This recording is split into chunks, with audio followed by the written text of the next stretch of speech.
পারেনি অধিকাংশ শিক্ষার্থী। ফলে শিক্ষার্থীরা তাদের মৌলিক অধিকার থেকে বঞ্চিত হয়েছিল। দীর্ঘ নিপীড়ন, নিষ্পেষণ, এরপর আমরা ছাত্র জনতার অভ্যুত্থানের মধ্য দিয়ে পেয়েছি আমাদের দ্বিতীয় স্বাধীনতা। জুলাই অভ্যুত্থানে আমাদের মনে করিয়ে দেয় শিক্ষার্থীরা কখনোই অন্যায়ের কাছে মাথা নত করেনি এবং করবে না। এই অভ্যুত্থানের অন্যতম স্পিরিট ছিল ক্যাম্পাসে ক্যাম্পাসে চলমান নির্যাতন ও বৈষম্যের বিরুদ্ধে ঐক্যবদ্ধ প্রতিরোধ গড়ে তোলা। জুলাই অভ্যুত্থানের 9 দফার অন্যতম দাবি ছিল ক্যাম্পাসগুলোতে ছাত্র সংসদ নির্বাচন। আমরা বিশ্বাস করি সেই আন্দোলনের ধারাবাহিকতায় রাকসু হবে একটি শক্তিশালী প্ল্যাটফর্ম, যেখানে প্রতিটি শিক্ষার্থী নির্ভয়ে নিজের কথা বলতে পারবে, অংশ নিতে পারবে এবং নিজের অধিকার আদায়ের ঐক্যবদ্ধ হতে পারবে। শিক্ষার্থীরা চায় একটি নিরাপদ, শিক্ষাবান্ধব এবং সুষম ক্যাম্পাস, যেখানে সকল মৌলিক অধিকারগুলো নিশ্চিত হবে। বাংলাদেশ ইসলামী ছাত্র শিবিরের পক্ষ থেকে শিক্ষার্থীদের সকল যৌক্তিক দাবিগুলো প্রাধান্য দিয়ে রাকসু নির্বাচনে অংশগ্রহণ করার দৃঢ় প্রত্যয় ব্যক্ত করছি। আসন্ন রাকসু নির্বাচনে বাংলাদেশ ইসলামী ছাত্র শিবির ক্যাম্পাসের সকল অংশীজনকে নিয়ে একটি ইনক্লুসিভ প্যানেল সাজিয়েছে। আমরা আমাদের প্যানেলের বিগত জুলাই অভ্যুত্থানের আহত, জুলাইয়ের সামনের সারির যোদ্ধা সহ বিভিন্ন মত, বিশ্বাস ও চিন্তার সম্মিলন ঘটিয়েছি। আমাদের জোটের নাম হবে সম্মিলিত শিক্ষার্থী জোট। এটি এমন একটি ইনক্লুসিভ প্যানেল যা হবে শিক্ষার্থীদের জন্য একটি সত্যিকারের গণতান্ত্রিক প্রতিনিধিত্বশীল জোট। আমরা বিশ্বাস করি শিক্ষার্থীদের স্বপ্ন, অধিকার এবং সম্ভাবনার জায়গা থেকে রাকসু হবে সবার।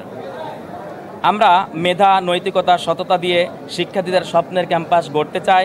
আমাদের লক্ষ্য হলো একটি মুক্ত, গণতান্ত্রিক ও জবাবদিহিতামূলক ছাত্র সংসদ গঠন, শিক্ষার্থীদের একাডেমিক ও আবাসিক সমস্যা সমাধানে কার্যকর ভূমিকা রাখা, ক্যাম্পাসে মত প্রকাশের স্বাধীনতা ও সাংগঠনিক অধিকার নিশ্চিত করা। শিক্ষার্থীরা বহুদিন ধরে যে রাকসুর জন্য আন্দোলন করছে, আমরা সেই দাবিকে নতুন উদ্যমে এগিয়ে নিয়ে যাব ইনশাআল্লাহ। আমাদের সম্মিলিত শিক্ষার্থী জোটের যে প্যানেল হয়েছে আমরা তা ঘোষণা করছি। সম্মিলিত শিক্ষার্থী জোটের ভিপি হিসেবে নির্বাচন করবেন মেধাবী ছাত্রনেতা মোস্তাকুর রহমান জাহিদ, অ্যাগ্রোনমি বিভাগ 2016-17 সেশন, সভাপতি বাংলাদেশ ইসলামী ছাত্র শিবির, রাজশাহী বিশ্ববিদ্যালয়। জিএস হিসেবে নির্বাচন করবেন ফাহিম রেজা, বায়োকেমিস্ট্রি বিভাগ 2020-21 সেশন, সাবেক সমন্বয়ক বৈষম্য বিরোধী ছাত্র আন্দোলন, রাজশাহী বিশ্ববিদ্যালয়, সাবেক সাধারণ সম্পাদক, স্টুডেন্ট রাইটস অ্যাসোসিয়েশন। এজিএস পদে নির্বাচন করবেন SM সালমান সাব্বির, পরিসংখ্যান বিভাগ 2019-20 সেশন, সম্মুখ সারির জুলাই যোদ্ধা, সভাপতি সোচ্চার রাবি, ছাত্র শিবিরের ছাত্র অধিকার বিভাগের দায়িত্বশীল। ক্রিয়া সম্পাদক হিসেবে নির্বাচন করবেন হামিদুল্লাহ নাইম, পদার্থ বিজ্ঞান বিভাগ 2020-21 সেশন, ক্যাপ্টেন পদ্মা ফুটবল একাদশ, রাজশাহী। সহক্রিয়া সম্পাদককে নির্বাচন করবেন আবু সাইয়েদ সামি, ভূগোল বিভাগ 2020-21 সেশন।